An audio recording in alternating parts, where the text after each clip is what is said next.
ಇವತ್ತು ಅಧಿಕಾರ ಸ್ವೀಕಾರ ಮಾಡ್ತಾ ಇರತಕ್ಕಂಥ ಕೀರ್ತಿ ಗಣೇಶ್ ಅವರೇ, ಕೀರ್ತಿ ಗಣೇಶ್ ತಾನೆ,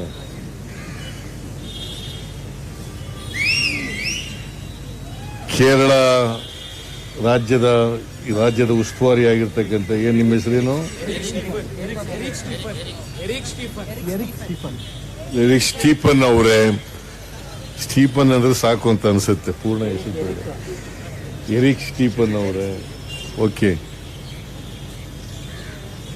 ಈ ತರ ಎಲ್ಲ NSUI ರಾಜ್ಯ ಘಟಕದ ಎಲ್ಲ ಪದಾಧಿಕಾರಿಗಳೇ, ವೇದಿಕೆ ಮೇಲಿರ್ತಕ್ಕಂಥ ಎಲ್ಲ ಕಾಂಗ್ರೆಸ್ಸಿನ ಮುಖಂಡರುಗಳೇ, ಇಲ್ಲಿ ಸೇರಿರ್ತಕ್ಕಂಥ ಎಲ್ಲ ಆತ್ಮೀಯ ವಿದ್ಯಾರ್ಥಿನಿ ಬಂಧುಗಳೇ, ಇತರ ಎಲ್ಲ ಸ್ನೇಹಿತರೇ, ಮಾಧ್ಯಮದ ಗೆಳೆಯರೇ, ಮೊದಲಿಗೆ ನೂತನವಾಗಿ ರಾಜ್ಯ ವಿದ್ಯಾರ್ಥಿ ಸಂಘಟನೆಯ ಅಧ್ಯಕ್ಷರಾಗಿ ಅಧಿಕಾರ ಸ್ವೀಕಾರ ಮಾಡದಂತ ಕೀರ್ತಿ ಗಣೇಶ್ ಅವರಿಗೆ ನನ್ನ ಹೃತ್ಪೂರ್ವಕವಾದಂತಹ ಅಭಿನಂದನೆಗಳನ್ನು ಸಲ್ಲಿಸಲಿಕ್ಕೆ ಬಯಸ್ತಾ ಇದ್ದೇನೆ. ಹಾಗೇನೆ ಅವರೆಲ್ಲ ಸಂಗಡಿಗರು, ರಾಜ್ಯ ಮಟ್ಟದವರು, ಜಿಲ್ಲಾ ಮಟ್ಟದವರು, ತಾಲೂಕು ಮಟ್ಟದವರು ಎಲ್ಲರಿಗೂ ಕೂಡ ನಾನು ಅಭಿನಂದನೆಗಳನ್ನು ಈ ಸಂದರ್ಭದಲ್ಲಿ ಹೇಳಲಿಕ್ಕೆ ಬಯಸ್ತಾ ಇದ್ದೇನೆ.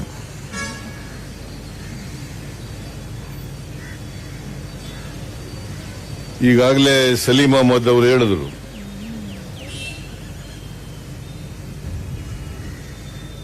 ವಿದ್ಯಾರ್ಥಿ ಸಂಘಟನೆ ಯಾವುದೇ ಪಕ್ಷಕ್ಕೆ ಅದು ಒಂದು ಅಡಿಪಾಯ ಅಂತ ಮಾತುಗಳನ್ನು ಹೇಳಿದರು.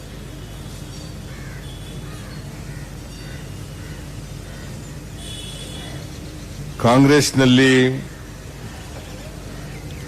ಬಹಳ ವರ್ಷಗಳವರೆಗೆ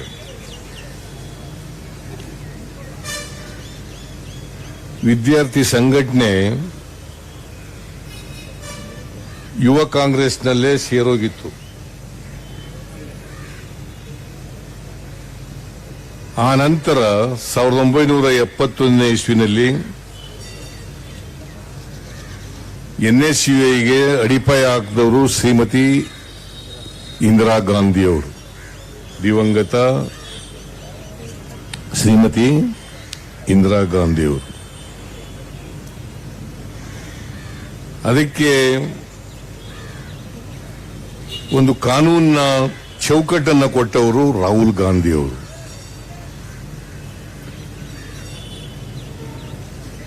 ಹಾಗಾಗಿ ಇವತ್ತು 1971ನಿಂದ ಈಚೆಗೆ ವಿದ್ಯಾರ್ಥಿ ಸಂಘಟನೆ ಅಸ್ತಿತ್ವದಲ್ಲಿ ಇಡೀ ದೇಶದಲ್ಲಿದೆ. ಮೊದಲು ಪಂಜಾಬ್ನಲ್ಲಿ ಮತ್ತು ಕೇರಳದಲ್ಲಿ ಪ್ರಾರಂಭ ಆಯಿತು ವಿದ್ಯಾರ್ಥಿಗಳ ಸಂಘಟನೆ. ವೆಸ್ಟ್ ಬೆಂಗಾಲ್ ಮತ್ತು ಕೇರಳದಲ್ಲಿ ಪ್ರಾರಂಭ ಆಯಿತು. ಆಮೇಲೆ ಇಡೀ ದೇಶದಲ್ಲಿ ವಿದ್ಯಾರ್ಥಿ ಸಂಘಟನೆ ಆಗ್ತಕ್ಕಂಥದ್ದು ಪ್ರಾರಂಭ ಆಯಿತು.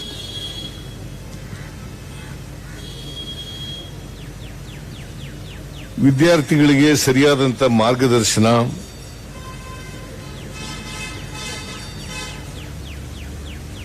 ಅವರಿಗೆ ದೇಶದ ರಾಜಕಾರಣ, ನಮ್ಮ ಸಂವಿಧಾನ, ನಾವೇನು ಇವತ್ತು ಪ್ರಜಾಪ್ರಭುತ್ವದ ವ್ಯವಸ್ಥೆಯನ್ನು, ರಾಜಕೀಯ ವ್ಯವಸ್ಥೆಯನ್ನು ಒಪ್ಕೊಂಡಿದ್ದೀವಿ, ಇದ್ರ ಬಗ್ಗೆ ವಿದ್ಯಾರ್ಥಿಗಳಿಗೆ ಸ್ಪಷ್ಟವಾದಂಥ ಅರಿವು ಇರಬೇಕಾಗ್ತದೆ. ಇಲ್ಲೇ ಹೋದರೆ ವಿದ್ಯಾರ್ಥಿಗಳನ್ನ ಭಾರತೀಯ ಜನತಾ ಪಕ್ಷದಂತ ಕೋಮುವಾದಿ ಪಕ್ಷ ವಿದ್ಯಾರ್ಥಿಗಳನ್ನ ದಾರಿ ತಪ್ಪಿಸ್ತಕ್ಕಂಥ ಕೆಲಸವನ್ನ ಮಾಡ್ತಾರೆ. ನೀವೆಲ್ಲ ವಿದ್ಯಾರ್ಥಿಗಳ ಅರ್ಥ ಮಾಡ್ಕೋಬೇಕು.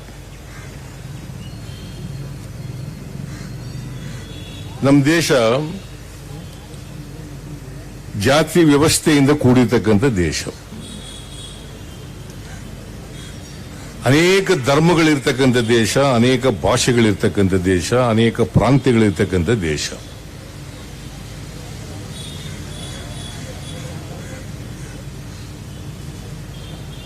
ನಾವೆಲ್ಲರೂ ಕೂಡ ಒಂದು ಕುಟುಂಬದಂತೆ, ಒಂದು ಸಮಾಜದಂತೆ ಬದುಕಬೇಕಲ್ಲ ಈ ದೇಶದಲ್ಲಿ.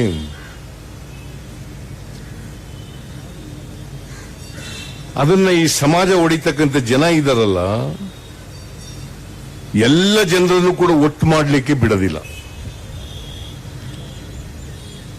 ಅದಕ್ಕೆ ಬಾಬಾ ಸಾಹೇಬ್ ಅಂಬೇಡ್ಕರ್ ಅವರು ಸಂವಿಧಾನವನ್ನು ಕೊಟ್ಟಾಗ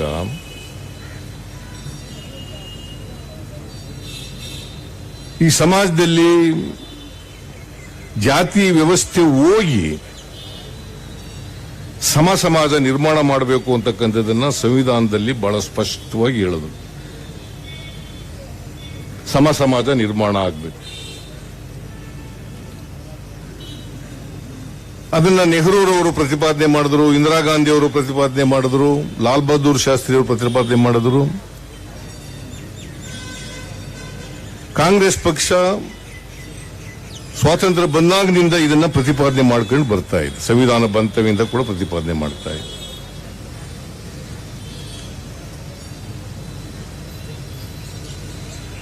ಆದರೆ ಭಾರತೀಯ ಜನತಾ ಪಕ್ಷ ಸಂವಿಧಾನದಲ್ಲಿ ನಂಬಿಕೆ ಇಲ್ಲದೆ ಇರತಕ್ಕಂಥ ಪಕ್ಷ ಅದು. ಯಾಕಂತಂದ್ರೆ ಸಂವಿಧಾನ ಸಮಾನತೆಯನ್ನ ಹೇಳ್ತದೆ. ಸಂವಿಧಾನ ಸರ್ವಧರ್ಮ ಸಮಭಾವವನ್ನು ಹೇಳುತ್ತದೆ. ಪರಧರ್ಮದಲ್ಲಿ ಸಹಿಷ್ಣುತೆ ಇರಬೇಕು ಅಂತ ಹೇಳ್ತದೆ. ಸಂವಿಧಾನ ಸಾಮಾಜಿಕ ನ್ಯಾಯವನ್ನು ಹೇಳುತ್ತದೆ. ಸಂವಿಧಾನ ಜಾತ್ಯತೀತ ತತ್ವವನ್ನು ಬೋಧನೆ ಮಾಡುತ್ತದೆ. ಅವರಿಗೆ ಜಾತ್ಯತೀತ ತತ್ವದಲ್ಲಿ ನಂಬಿಕೆ ಇಲ್ಲತಕ್ಕಂಥವರು ಭಾರತೀಯ ಜನತಾ ಪಕ್ಷ. ಇದನ್ನ ಪ್ರತಿಯೊಬ್ಬ ವಿದ್ಯಾರ್ಥಿನೂ ಕೂಡ ಅರ್ಥ ಮಾಡ್ಕೋಬೇಕಾಗ್ತದೆ. ವಿದ್ಯಾರ್ಥಿಗಳು ಮುಗ್ಧರು ಪಾಪ. ಅವ್ರಿಗೆ ನಾವು ಯಾವ ರೀತಿ ಮಾರ್ಗದರ್ಶನ ಮಾಡ್ತೇವೆ ಅದರ ಮೇಲೆ ಅವ್ರ ಭವಿಷ್ಯವನ್ನು ರೂಪಿಸ್ಕೊಳ್ಳಲಿಕ್ಕೆ ಸಾಧ್ಯ ಆಗ್ತದೆ. ಈ ಮೇಷ್ಟ್ರು ಸರಿ ಇದ್ರೆ ತಾನೆ ವಿದ್ಯಾರ್ಥಿ ಸರೋಗೋದು, ನಾಯಕರು ಸರಿ ಇದ್ರೆ ತಾನೆ ವಿದ್ಯಾರ್ಥಿಗಳು ಸರೋಗೋದು, ಅವ್ರ ಫಾಲೋವರ್ಸ್ ಸರೋಗೋದು. ನಾಯಕರೇ ಸರೋ ಇಲ್ಲಿ ಹೋದ್ರೆ ಫಾಲೋವರ್ಸ್ ಇಲ್ಲಪ್ಪ ಸರ್ ಹೋಗ್ತಾರೆ. ಮೇಷ್ಟ್ರು ಸರಿ ಇಲ್ಲಿ ಹೋದ್ರೆ ವಿದ್ಯಾರ್ಥಿಗಳೆಲ್ಲ ಸರ್ ಹೋಗ್ತಾರೆ. ನಮ್ಮಲ್ಲಿ ಒಂದು ಕೆಟ್ಟ ಗಾದೆ ಹೇಳ್ತಿರೋದು, ಇಲ್ಲಿ ಹೇಳಕ್ ಇಷ್ಟಪಡಲ್ಲ ನಾನು.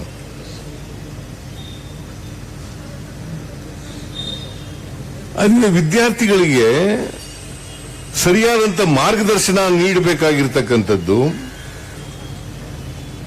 ಅವರು ಸಂಘಟನೆ ಆದಮೇಲೆ ಅವರಿಗೆ ದೇಶದ ಬಗ್ಗೆ ತಿಳ್ಕೊಳ್ತಕ್ಕಂಥ ಅವಕಾಶವನ್ನು ಕಲ್ಪಿಸ್ಕೊಡ್ತಕ್ಕಂಥದ್ದು. ಇವರು ಹೇಳಿದ್ರು, ಯಾರು ಧ್ರುವನಾರಾಯಣ ಹೇಳಿದ್ರು, ವಿದ್ಯಾರ್ಥಿಗಳಿಗೆ ತರಬೇತಿ ಶಿಬಿರವನ್ನು ಏರ್ಪಾಡು ಮಾಡ್ತೀವಿ. ಆ ಮೂಲಕ ಈ ದೇಶ ಹೇಗೆ ಸ್ವಾತಂತ್ರ್ಯ ಪಡೆಯಿತು, ಈ ದೇಶದಲ್ಲಿ ಅನಾದಿ ಕಾಲದಿಂದ ಹೇಗೆ ಜಾತಿ ವ್ಯವಸ್ಥೆ ಇದೆ, ಇದಕ್ಕೆ ಏನ್ ಕಾರಣ, ಇವೆಲ್ಲ ತಿಳ್ಕೋಬೇಕಲ್ವಾ.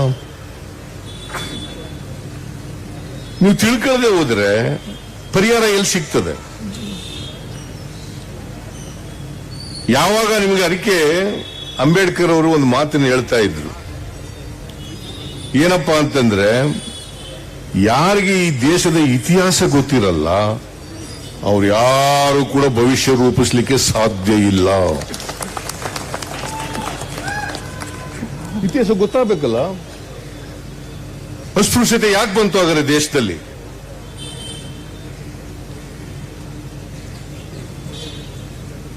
ಯಾಕೆ ಶತಮಾನಗಳ ಕಾಲ ಶೂದ್ರ ವರ್ಗದ ಜನರನ್ನ ದೇವಸ್ಥಾನದಿಂದ ದೂರ ಇಟ್ಟಿದ್ರು, ಶಿಕ್ಷಣದಿಂದ ದೂರ ಇಟ್ಟಿದ್ರು? ಎಲ್ರಿಗೂ ಸಮಾನವಾದಂತಹ ಅವಕಾಶಗಳನ್ನು ಕಲ್ಪಿಸಿಕೊಡದೆ ಹೋದ್ರೆ ಸಮಾಜ ನಿರ್ಮಾಣ ಮಾಡೋದು ಹೆಂಗೆ? ನನಗೊಂದೊಂದ್ಸಾರಿ ನೋವಾಗ್ತದೆ. ನಾನು ನಿಮ್ಮನ್ನೆಲ್ಲ ಬಹಳ ಜನ ಶಿಕ್ಷಣ ಪಡ್ಕೊಂಡಿರ್ತಕ್ಕಂಥವ್ರು ಇವತ್ತು ಜಾತಿ ರಾಜಕಾರಣ ಮಾಡಲಿಕ್ಕೆ ಪ್ರಾರಂಭ ಮಾಡಿಬಿಟ್ಟಿದ್ದಾರೆ.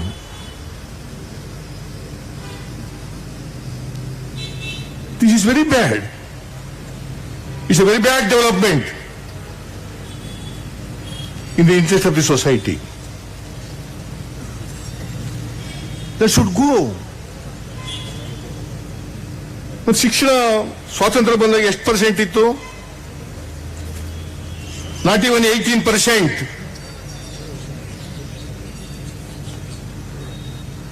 ಈ ದೇಶದ ಮಹಿಳೆಯರಿಗೂ ಕೂಡ ಶಿಕ್ಷಣ ವಂಚಿತರನ್ನಾಗಿ ಮಾಡಿಬಿಟ್ಟಿದ್ರು.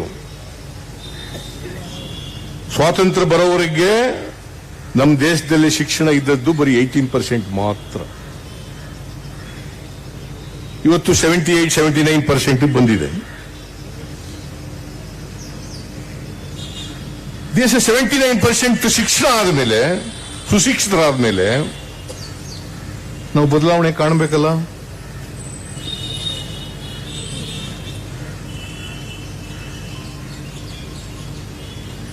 ಅಸ್ಪೃಶ್ಯತೆ ತೊಲಗೋಗಿರ್ಬೇಕಾಗಿತ್ತಲ್ಲ ಇಲ್ಲಿವರೆಗೆ, ಯಾಕೆ ಹೋಗಿಲ್ಲ?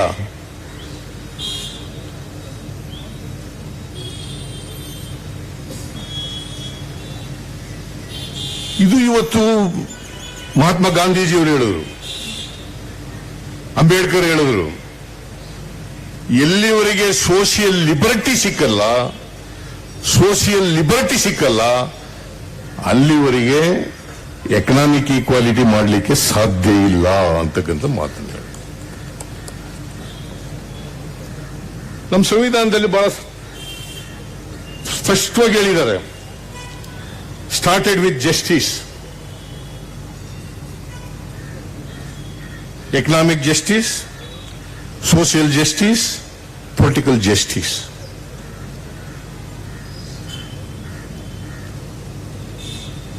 ಇವತ್ತು ನಾವು 75ನೇ ವರ್ಷದ ಸ್ವಾತಂತ್ರ್ಯ ದಿನಾಚರಣೆ ಆಚರಣೆ ಮಾಡಿದ್ದೀವಿ. ಸಿಕ್ಕಿದೆಯಾ ಇವೆಲ್ಲ? ಮತ್ತೆ ನಮ್ಮ ಯುವಕರು, ವಿದ್ಯಾರ್ಥಿಗಳು ಇದ್ರ ಬಗ್ಗೆ ಗಂಭೀರವಾಗಿ ಆಲೋಚನೆ ಮಾಡಬೇಕಲ್ಲ. ಎಲ್ಲಿ ಎಡವಿದ್ದೀವಿ ನಾವು ಅಂತಕ್ಕಂಥದನ್ನ ಪತ್ತೆ ಹಚ್ಚಬೇಕಲ್ಲ. ಅದನ್ನು ಸರಿಪಡಿಸ್ಕೊಳ್ಳಲಿಕ್ಕೆ ಪ್ರಯತ್ನ ಮಾಡಬೇಕಲ್ಲ. ಅದನ್ನ ಇವತ್ತು ವಿದ್ಯಾರ್ಥಿಗಳು, ಯುವಕರು ಮಾಡಬೇಕಾಗ್ತದೆ. ರಾಜೀವ್ ಗಾಂಧಿ ಅವರು ಬಹಳ ಆಸೆ ಇಟ್ಕೊಂಡಿದ್ರು, ಯುವಕರಿಂದ ಈ ದೇಶದಲ್ಲಿ ನಾವು ಬದಲಾವಣೆಯನ್ನು ಕಾಣಲಿಕ್ಕೆ ಸಾಧ್ಯ ಆಗ್ತದೆ. ನಾವು ಯುವಕರನ್ನ ತಯಾರು ಮಾಡಿದರೆ, ಅವರು ಉತ್ತಮ ರೀತಿಯಲ್ಲಿ ಬೆಳೆಸಿದರೆ ನಾವು 21ನೇ ಶತಮಾನಕ್ಕೆ ಹೋಗ್ಲಿಕ್ಕೆ ಸಾಧ್ಯ ಆಗ್ತದೆ ಅಂತಕ್ಕಂಥ ಮಾತುಗಳನ್ನು ಹೇಳ್ತಾ ಇದ್ದೀವಿ.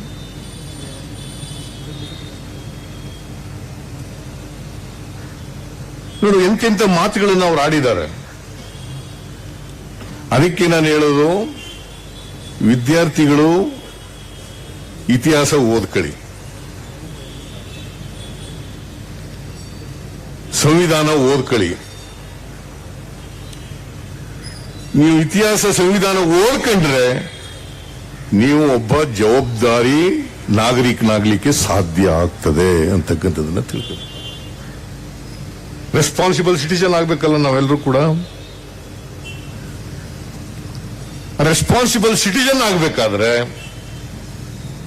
ನಾವು ಇತಿಹಾಸ ಓದ್ಕೊಂಡಾಗ, ಅದಾಗಿರ್ತಕ್ಕಂಥ ತಪ್ಪುಗಳನ್ನ ನಾವು ತಿದ್ಕೊಂಡಾಗ, ಅದು ಸರಿಪಡಿಸಲಿಕ್ಕೆ ಪ್ರಯತ್ನ ಮಾಡಿದಾಗ ನಾವು ರೆಸ್ಪಾನ್ಸಿಬಲ್ ಸಿಟಿಜನ್ ಆಗಲಿಕ್ಕೆ ಸಾಧ್ಯ ಆಗ್ತದೆ. ಅಲ್ವಾ? ಅದಕ್ಕೋಸ್ಕರ ನಾನು ವಿದ್ಯಾರ್ಥಿಗಳಲ್ಲಿ ಕಳಕಳಿಯ ಮನವಿ ಮಾಡುತ್ತೇನೆ. ಕಾಂಗ್ರೆಸ್ ಪಕ್ಷ is committed to social justice. Congress party is committed to cashless society. Congress party is committed to secularism. Congress party is committed to democracy. ಇವನ್ನ ರೂಪಿಸ್ಕೋಬೇಕು, ಇವನ್ನ ಜೀವನದಲ್ಲಿ ಅಳವಡಿಸ್ಕೊಳ್ತಕ್ಕಂಥ ಪ್ರಯತ್ನವನ್ನು ಮಾಡಬೇಕು. ಮತ್ತೆ ಸಾಧ್ಯವಾದ ಮಟ್ಟಿಗೆ ಪ್ರಾಮಾಣಿಕವಾಗಿ ಹೆಜ್ಜೆ ಇಡ್ತಕ್ಕಂಥ ಪ್ರಯತ್ನವನ್ನು ಮಾಡಬೇಕು ಆ ದಾರಿನಲ್ಲಿ. ಈಗ ನೀವೆಲ್ಲ ಪದಗ್ರಹಣ ಮಾಡಿದಾಗ ಒಂದು ಓತನ್ನ ತಗೊಂಡ್ರಿ ಅಲ್ಲ? ಆ ಓತ್ ಪ್ರಕಾರ ನಡ್ಕೋಬೇಕು ಬೇಡ? ಓಲಿ 100% ನಡ್ಕೊಳಕ್ಕಾಗದೆ ಹೋದ್ರೆ 90% ಅವರು ನಡ್ಕೊಳ್ಳಿಕ್ಕೆ ಪ್ರಯತ್ನ ಮಾಡ್ಬೇಕಲ್ಲಪ್ಪ. ಬಹಳ ಜನ ನಾನು ಹೇಳ್ತಾ ಇರ್ತೀನಿ, ಇವನಾರವ ಇವನಾರವ ಇವನಾರವ ಎಂದೆನಿಸದಿರಯ್ಯ, ಇವ ನಮ್ಮವ ಇವ ನಮ್ಮವ ಇವ ನಮ್ಮವ ಎಂದೆನಿಸಯ್ಯ, ನಿನ್ನ ಮನೆಯ ಮಗನೆಂದೆನಿಸಯ್ಯ ಕೂಡಲ ಸಂಗಮ ದೇವ ಅಂತ ಹೇಳೋದು. ಈ ಕಡೆ ಬಂದ್ಬಿಟ್ಟು ನೀನು ಯಾವ ಜಾತಿ ಸೇರಿದ್ಯಪ್ಪ ನೀನು ಅಂತ ಕೇಳೋದು. ಹೇಳೋದು ಮಾತ್ರ ಇವನಾರವ ಇವನಾರವ ಇವನಾರವ ಎಂದೆನಿಸದಿರಯ್ಯ, ಇವರೆಲ್ಲರೂ ನಮ್ಮವರು ನಮ್ಮವರು ನಮ್ಮವರು ಅಂತ ಹೇಳ್ರಪ್ಪ ಅಂತ ಹೇಳೋದು. ಆಮೇಲೆ ನೀನು ಯಾವ ಜಾತಿ ಸೇರಿದವನೇನೆಯ, ನೀ ಯಾವ ಗುಂಪಿಗೆ ಸೇರಿದವನು?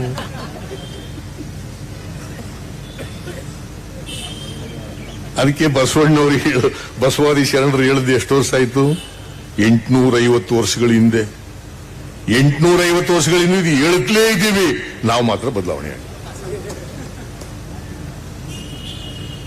ಆಗಿದ್ದೀವ?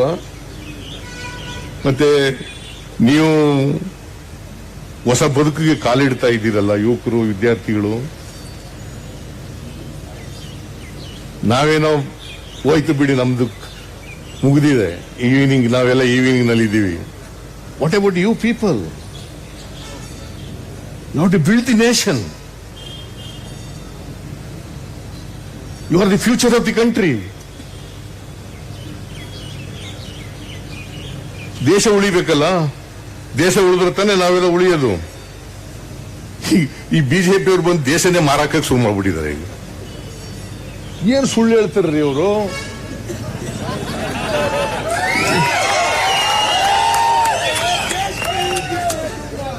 ತಮಾಷೆ ಅಲ್ಲ, ಸುಳ್ಳೆ ಅವ್ರ ಬಂಡವಾಳ. It's A fact. ಸುಳ್ಳು ಬಿಟ್ಟು ಏನು ಹೇಳಲ್ಲ. ನರೇಂದ್ರ ಮೋದಿ ಸುಳ್ಳು ಹೇಳೋದು ಬಿಟ್ರಿ ಏನ್ ಹೇಳ್ತಾರೆ?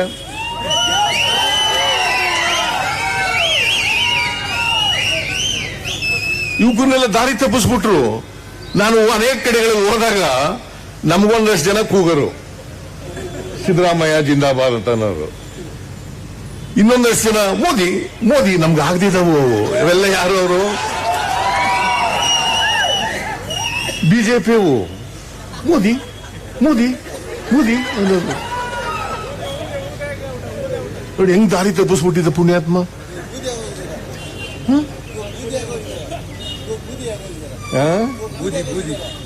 ಈಗ ಎಲ್ಲಿ ಬೂದಿ ಆಗಿದ್ದಾರೇನೆಯ, ಇನ್ನೂ ಬಹಳ ದೂರ ಹೋಗ್ಬೇಕು. ಸ್ಲೋ ಆಗಿ ಅವನ ಪಾಪ್ಯುಲಾರಿಟಿ ಡಿಕ್ಲೈನ್ ಆಗ್ತಾ ಇದೆ. Not fully, you must understand. ಈಗಲೂ ಕೂಡ ಆ ಮನ್ ಕಿ ಬಾತ್ ನಲ್ಲಿ ಸುಳ್ಳು ಹೇಳೋದು, ಈ ದೇಶ ಉದ್ದೇಶ ಭಾಷಣ ಮಾಡೋದು, 80ನೇ ಮನ್ ಕಿ ಬಾತ್ ಅಂತ ಬರೀ ಸುಳ್ಳೆ. ಆಯ್ತಪ್ಪ, ನೀವೆಲ್ಲ ಯುವಕರಿದ್ದೀರಲ್ಲ, 2 ಕೋಟಿ ಉದ್ಯೋಗ ಕೊಡ್ತೀನಿ ಅಂತ ಹೇಳಿದ್ರು ವರ್ಷಕ್ಕೆ. 7 ಕೋಟಿ ಆಯ್ತಲ್ಲಪ್ಪ, ಈಗ 7 ವರ್ಷ ಆಯ್ತಲ್ಲ, ಎಷ್ಟು ಕೋಟಿ ಉದ್ಯೋಗ ಕೊಡಬೇಕಾಗಿತ್ತು? 14 ಕೋಟಿ ಉದ್ಯೋಗ ಕೊಡಬೇಕಾಗಿತ್ತಲ್ಲ, ಕೊಟ್ರೇನ್ರಿ? 14,000 ಕೊಟ್ರೇನ್ರಿ? ಮತ್ತು ಮೊಯ್ಲಿ ಬಿಜೆಪಿ ಈ ದೇಶದ ಪ್ರಧಾನಮಂತ್ರಿಯಾಗಿ ಬಹುಶಃ ಈಗ ಕೆಲಸ ಕೊಡಕ್ಕಾಗಲಿಲ್ಲ, ಗಡ್ಡ ಬೆಳೆಸ್ಕೊಂಡಿದ್ದಾರೆ.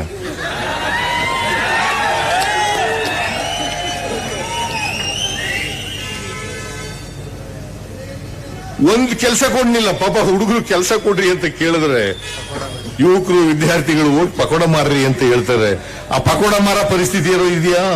ಎಣ್ಣೆ ರೇಟು ಎಷ್ಟು 200 ರೂಪಾಯಿ ಆಗ್ಬಿಟ್ಟದೆ. ಈಗ ಎಲ್ಲಿಪ್ಪ ಮಾಡಕ್ಕಾಗ್ತದೆ? 200.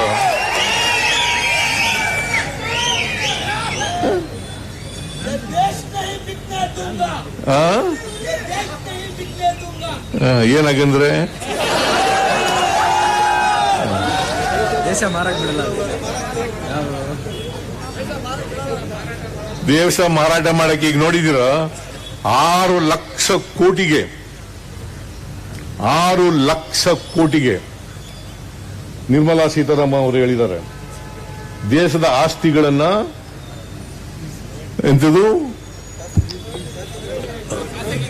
ಲೀಸ್ ಕೊಟ್ಬಿಡೋದು ಹೊತ್ತಿಗೆ ಖಾಸಗಿ ಅವರಿಗೆ 6 ಲಕ್ಷ ಕೋಟಿ ಕಲೆಕ್ಟ್ ಮಾಡೋದು.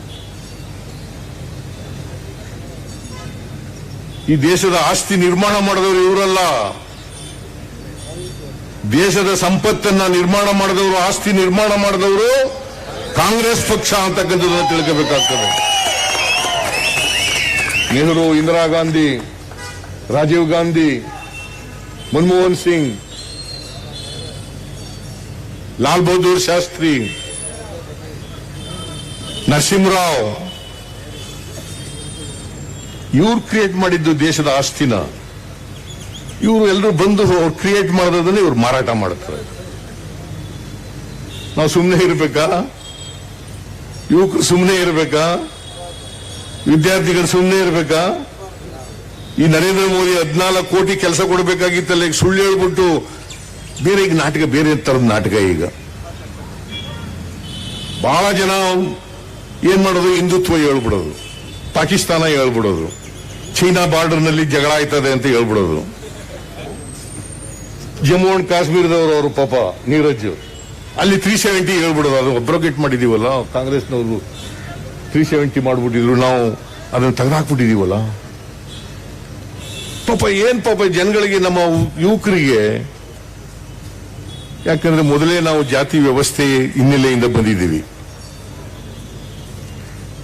ಆ ಪ್ರಭಾವ ಇದೆಯಲ್ಲ, ವ್ಯವಸ್ಥೆ ಪ್ರಭಾವ ಇದೆಯಲ್ಲ, ಬಹಳ ಗಾಢವಾಗಿದೆ. ಅದು ನಮ್ಮನ್ನ ಕದಲಕ್ಕೆ ಬಿಡೋದೇ ಇಲ್ಲ.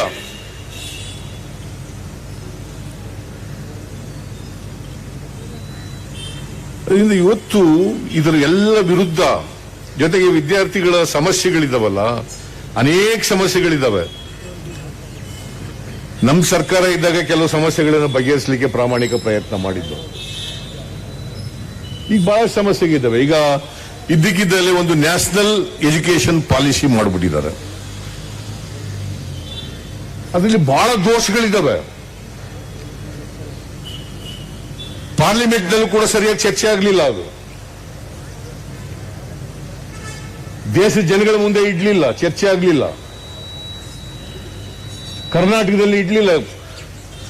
ಕರ್ನಾಟಕದಲ್ಲಿ ಒಬ್ಬ ಮಂತ್ರಿ ಇದ್ದಾರೆ, ಅಶ್ವಥ್ ನಾರಾಯಣ ಅಂತ, education minister, higher education minister. ಚರ್ಚೆನೆ ಮಾಡದೇನೆ ಜಾರಿ ಕೊಡ್ತೀವಿ ಅಂತ ಹೇಳ್ಬಿಟ್ಟು.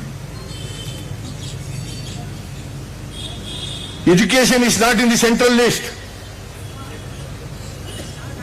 Education is in concurrent list. Central list ನಲ್ಲಿ ಇದೆಯಾ? ಅವ್ರ ಇಷ್ಟ ಬಂದ ಮಾಡಕ್ಕೆ ಕಾನ್ಸ್ಟಿಟ್ಯೂಷನ್ ಅವ್ರಿಗೆ ಅವಕಾಶ ಕೊಟ್ಟಿದೆಯಾ, ಅಧಿಕಾರ ಕೊಟ್ಟಿದೆಯಾ? ಕನ್ಕರೆಂಟ್ ಲಿಸ್ಟ್ ನಲ್ಲಿ ಇರೋದು. There are 3 lists in the constitution. One is central list, concurrent list and the state list. Concurrent list ಅಂದ್ರೆ ರಾಜ್ಯ ಮತ್ತು ಕೇಂದ್ರಕ್ಕೆ ಎರಡಕ್ಕೂ ಅಧಿಕಾರ ಇರ್ತಕ್ಕಂಥದ್ದು, ಎರಡಕ್ಕೂ ಕಾನೂನು ಮಾಡ್ತಕ್ಕಂಥ ಅವಕಾಶ ಇರ್ತಕ್ಕಂಥದ್ದು. ಕೇಳಬೇಕಾ ಬೇಡ? ನಮ್ಮ ಅಸೆಂಬ್ಲಿಯಲ್ಲಿ ಚರ್ಚೆ ಆಗಬೇಕಾ ಬೇಡ? ಚರ್ಚೆ ಮಾಡಿದ್ರೆ ಜಾರಿ ಕೊಡ್ತೀವಿ ಅಂತ ಹೇಳೋದು. Must understand. ಅದೇನ್ ಮಾಡ್ತಾ ಇದ್ದಾರೆ ಅಂತಂದ್ರೆ ರಾಜ್ಯಗಳ ಸ್ವಾಯತ್ತತೆಯನ್ನು ಕಿತ್ಕೊಳ್ತಕ್ಕಂಥ ಪ್ರಯತ್ನವನ್ನು ಮಾಡ್ತಾ ಇದ್ದಾರೆ. ನಾವು ಫೆಡರಲ್ ಸ್ಟ್ರಕ್ಚರ್ ನಲ್ಲಿ ಇರತಕ್ಕಂಥವ್ರು, ಒಕ್ಕೂಟದ ವ್ಯವಸ್ಥೆಯಲ್ಲಿ ಇರ್ತಕ್ಕಂಥವ್ರು. ಒಕ್ಕೂಟದ ವ್ಯವಸ್ಥೆಯಲ್ಲಿ ಅವ್ರು ಇಷ್ಟ ಬಂದಾಗಿ ನಡ್ಕೊಳ್ಳಕ್ ಸಾಧ್ಯ ಇಲ್ಲ.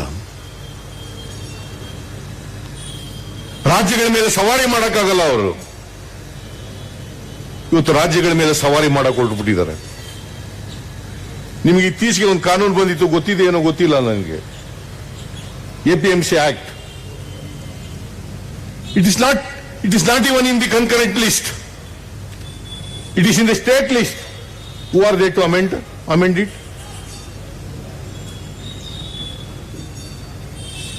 ಇವತ್ತು ದೇಶ ಹಾಳು ಮಾಡ್ತಾ ಇದ್ದಾರೆ. ಖಾಸಗಿಯವರು ಮಾರಾಟ ಮಾಡಕ್ ಹೊರಟುಬಿಟ್ಟಿದ್ದಾರೆ. ಏನ್ ಮಾತೆತ್ತಿದ್ರೆ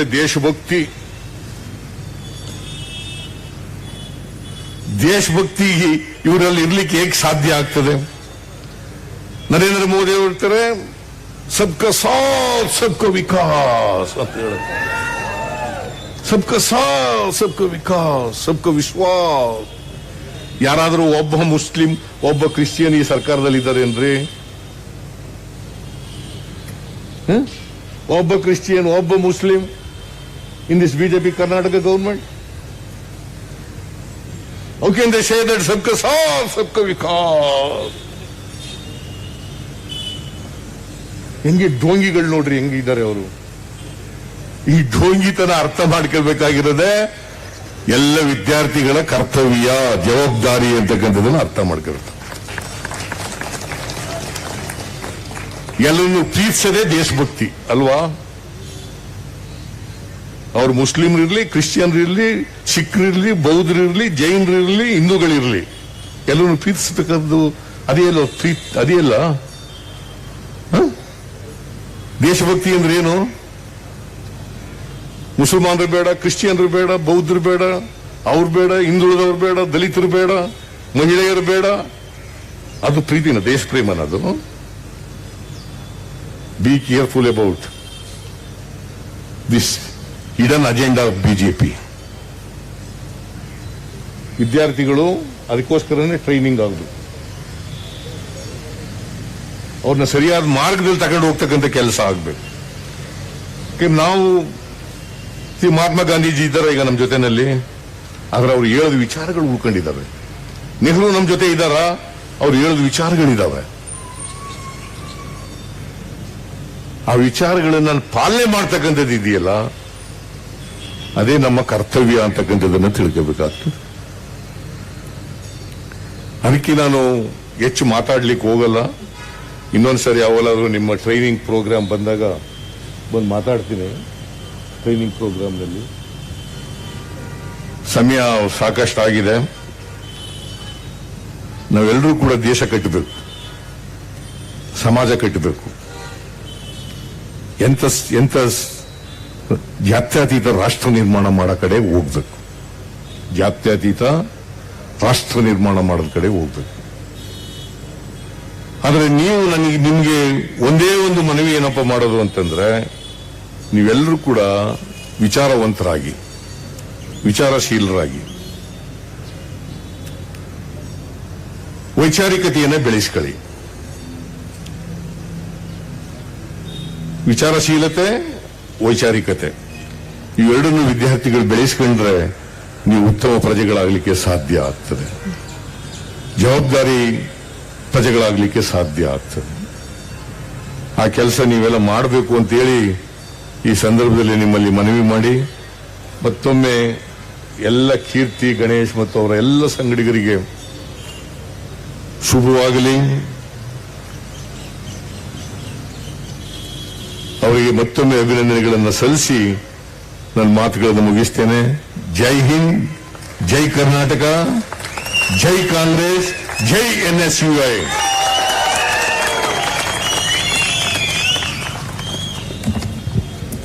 ತುಂಬು ಹೃದಯದ ಧನ್ಯವಾದಗಳು. ಬಹಳ ಸ್ಫೂರ್ತಿದಾಯಕವಾದಂತಹ ಮಾತನಾಡಿ ನಮ್ಮೆಲ್ಲರಿಗೂ ಕೂಡ ಒಂದು ಪ್ರೇರಣೆಯಾಗಿದ್ದೀರಾ ಸರ್ ನೀವು. ತುಂಬು ಹೃದಯದ ಧನ್ಯವಾದಗಳು. ಒಬ್ಬ ಜೋರದ ಚಪ್ಪಾಳೆ ಬಂದಿದ್ದಾರೆ. ತನ್ನ 18ನೆಯ ವಯಸ್ಸಿನಲ್ಲಿ NSUI ಸಂಘಟನೆಗೆ ಪದಾರ್ಪಣೆಯನ್ನ ಮಾಡಿ ಬೆಂಗಳೂರು ಜಿಲ್ಲಾ NSUI ಅಧ್ಯಕ್ಷರಾಗಿ ಇಂದು ರಾಜ್ಯದ ಕರ್ನಾಟಕ ಪ್ರದೇಶ ಕಾಂಗ್ರೆಸ್ ಕಮಿಟಿಯ ಅಧ್ಯಕ್ಷರಾಗಿ ಮಾಜಿ ಸಚಿವರಾಗಿ ಶಾಸಕರಾಗಿ ನಮ್ಮೆಲ್ಲರನ್ನು ಒಂದು ದೊಡ್ಡ ಮಟ್ಟದಲ್ಲಿ ಸ್ಫೂರ್ತಿದಾಯಕವಾಗಿ ಪ್ರೇರೇಪಿಸಿದ ನಮ್ಮೆಲ್ಲರ ಜನಪ್ರಿಯ ನಾಯಕರಾಗಿರುವ ಶ್ರೀ ಡಿ ಕೆ ಶಿವಕುಮಾರ್ ಅವರು ನಮ್ಮೆಲ್ಲರನ್ನು ಉದ್ದೇಶಿಸಿ ಮಾತಾಡಬೇಕು ಅಂತ ಕೇಳ್ಕೊಂಡು